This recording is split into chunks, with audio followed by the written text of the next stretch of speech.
खराब लाइफस्टाइल और गलत खान पान के कारण कई तरह की बीमारियों का खतरा बढ़ रहा है और इन्हीं बीमारियों में से एक है पीसीओएस, जो महिलाओं को काफी तंग करती है। तो पीसीओएस के लक्षण क्या है, पीसीओएस का इलाज कैसे करें, आपके इन्हीं सब सवालों का जवाब दे रही हैं डॉक्टर ज्योति मलिक। आप सुनिए।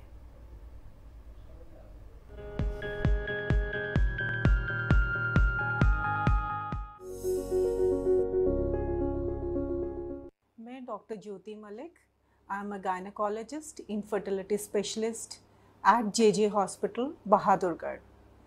तो आज हम पीसीओएस क्या है, इसके क्या सिम्टम्स हैं और इसका क्या इलाज है, इसके बारे में बात करेंगे। पीसीओएस जो है पॉलीसिस्टिक ओवेरियन सिंड्रोम या पीसीओडी भी कहा जाता है, पॉलीसिस्टिक ओवेरियन डिजीज़। अब ये जो है इसका इंसिडेंस बहुत बढ़ गया है। आजकल हमारी एडोलेसेंट जो यंग गर्ल्स हैं उसमें पीसीओएस की समस्या काफ़ी देखी गई है। ये एक हार्मोनल डिसऑर्डर है और इसको हम ये भी कह सकते हैं, इसका हम कारण एग्जैक्टली नहीं बोल सकते, लेकिन शायद हमारा environmental factors plus genetic factors को देखा जाए तो ये उनके कारण इसका इंसिडेंस अब बढ़ता जा रहा है। पीसीओडी जो है उसके सिम्टम्स क्या हैं, लक्षण क्या हैं? तो कोई भी weight gain, sudden weight gain या एक्सेसिव हेयर ग्रोथ या हार्मोनल चेंजेस, दैट मीन्स कि आपके पीरियड्स रेगुलर नहीं हैं, मेंस्ट्रुअल इश्यूज हैं, कभी पीरियड्स लेट हो रहे हैं या ग्रेजुअली स्कैंटी पीरियड्स हो रहे हैं। अगर इस तरीके की कोई हार्मोनल या मेंस्ट्रुअल इरेगुलरिटीज़ हैं या अगर सडन वेट गेन है तो हमें इसमें ध्यान देना चाहिए। एक्ने या मुहांसे जो कि ट्रीट नहीं, जो बहुत ज़्यादा मतलब फ्रीक्वेंटली हो रहे हैं, अगर आपको इस तरीके के सिम्टम्स हैं तो आपको डॉक्टर को कंसल्ट करना चाहिए। अगर पीसीओडी है तो इनफर्टिलिटी एक इशू हो सकता है कि आपको कंसीव करने में प्रॉब्लम हो सकती है। तो इसमें हमें क्या ध्यान करना चाहिए या क्या इसका कारण क्या है?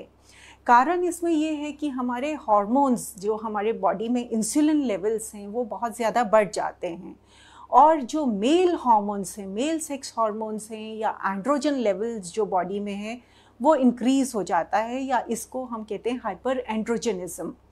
और दूसरी चीज़ जो है वो है हाइपर इंसुलिनिज्म, जो हमारी बॉडी में शुगर को कंट्रोल करने के लिए इंसुलिन होती है वो रेजिस्टेंट हो जाती है। लेवल्स हैं लेकिन वो असर नहीं करती और बॉडी के इंसुलिन लेवल्स जो हैं वो इंक्रीज़ हो जाते हैं। तो ऐसे में ये हार्मोनल इश्यूज़ ना कि सिर्फ एक रिप्रोडक्टिव एज में बल्कि आगे की भी लाइफ में ये एक इफ़ेक्ट कर सकते हैं। जैसे कि ये हमारे बॉडी में बाद में ड्यूरिंग अगर प्रेगनेंसी भी इसका इफ़ेक्ट हो सकता है, plus after may be mid life में रिप्रोडक्टिव एज ख़त्म होने के बाद भी ये बॉडी में शुगर की टेंडेंसीज़ हो सकती हैं और लेटर स्टेज ऑफ लाइफ में कैंसर्स ऑफ यूट्रस भी ये कॉज कर सकता है। अगर हम बात करें एडोलेसेंट में ज़्यादातर मेंस्ट्रुअल इरेगुलरिटीज़, एक्ने और हर्स्यूटिज्म एंड वेट गेन, ये ज़्यादा फीचर्स देखे गए हैं और इनके लिए ट्रीटमेंट है लाइफस्टाइल मॉडिफिकेशन। दैट मीन्स हमें अपना वेट कंट्रोल करना चाहिए, एक प्रॉपर डाइट लेनी चाहिए, वो डाइट लें जिसका लो ग्लाइसेमिक इंडेक्स है, जिससे शुगर ज़्यादा इंक्रीज़ ना हो।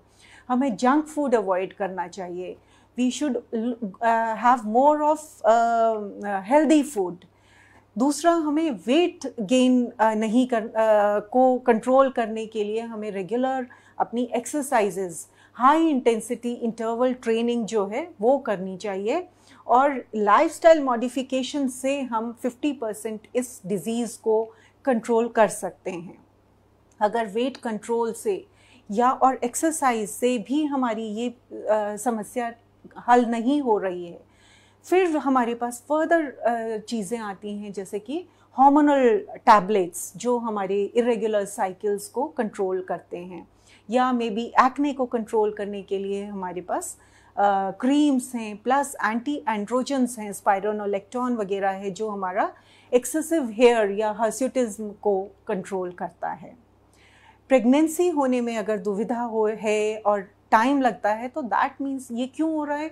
क्योंकि हमारी बॉडी में उतने अच्छे एग्स नहीं बन पा रहे हैं और ओव्यूलेशन प्रॉब्लम होती है। दैट मीन्स जो एनओव्यूलेशन हो रही है, दैट मीन्स एग्स सही से नहीं बन रहे हैं, जो कि प्रेगनेंसी नहीं होने दे पा रहे।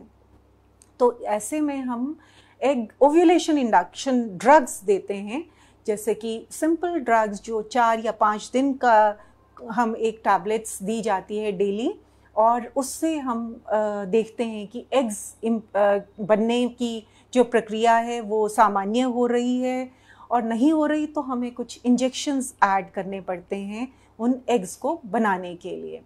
अगर ये भी काम नहीं कर रहा है कि हमारी जो क्लोमिफेन या लेट्रोजोल जो नॉर्मली हम ड्रग्स यूज़ करते हैं एग्स बनाने के लिए, अगर नहीं काम कर रही हैं, तो इसमें ऐड किया जाता है गोनेडोट्रोफिन्स। साथ में वेट कंट्रोल और हमारा लाइफस्टाइल मॉडिफिकेशन तो चलता ही है, और शुगर लेवल्स को कंट्रोल करने के लिए मेटफॉर्मिन की टैबलेट्स भी दी जा सकती हैं। अगर ये सब के बावजूद भी हम प्रेगनेंसी होने में सफल नहीं हो पा रहे हैं, तो दैट मीन्स कि हमें फर्दर ट्रीटमेंट लेनी चाहिए, एक इनफर्टिलिटी स्पेशलिस्ट से या एक IVF स्पेशलिस्ट से। और कई बार IVF स्पेशलिस्ट जो है IVF भी करना पड़ जाता है, क्योंकि हमें मेडिसिन एग बनाने में हमें इंजेक्शंस देने पड़ रहे हैं। तो कई बार simple surgery like ovarian drilling भी एक इसका ट्रीटमेंट है, अगर पर उसकी इंडिकेशंस होती हैं जो एक प्रॉपर डॉक्टर ही आपको काउंसिल कर सकता है कि आपको कौन सा ट्रीटमेंट फ़ायदेमंद रहेगा। सो आई होप वी कैन मुझे लगता है कि शायद ये इन्फॉर्मेशन आपके लिए लाभदायक रहेगी, और मे बी जो भी आपके कुछ प्रश्न होंगे तो आप हमसे कांटेक्ट कर सकते हैं और मेल कर सकते हैं। धन्यवाद।